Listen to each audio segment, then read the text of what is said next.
માણસની આખી જિંદગી દાતેરી પણ માણસ ન બન્યો. જન્મો એટલે મા બાપનો છોકરો બન્યો. પછી મુમાની ઘરે જો એટલે ભણે જ બન્યો. પાછા ઘરે આયા એટલે હતા ઈ મોટા છા ને ભણવા મીચ્યા એટલે નેહાળીઓ બન્યા. ભણી ગણીને નોકરી લીધી એટલે કોઈ વકીલ બન્યા, કોઈ પોલીસ બન્યા, કોઈ સાહેબ બન્યા, કોઈ ખેડૂત બન્યા, પણ મોણો તો ના બન્યા. આ બાજુ હાપ ને આ બાજુ કોટો. હારે ઠકાણે હગાઈ છે એટલે રમાઈ બન્યા. 12 મહિના હગાઈ રી, બે હગા ભેળા છા, વિવાહ કરશો પા કે પુલાયા મહારાજ ને ગઢાયા મુરત એટલે લાડો બન્યા.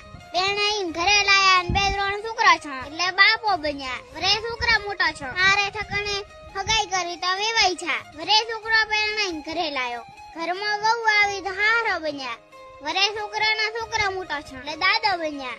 એક દાડા બેઠા હતા ને દાબીને થયો હા તો ટેડ દઈને જાતા રહ્યા. તો ચીડે દાદા ભૂપાને બોલાયો તો કે તમારો બાપ તમને મળે છે. લાયો કંડિયો ને બેહારે આળિયામ તો ગુગળ બન્યા. છેવટે મારી જાવણ મોણા તો ના બન્યા. अब है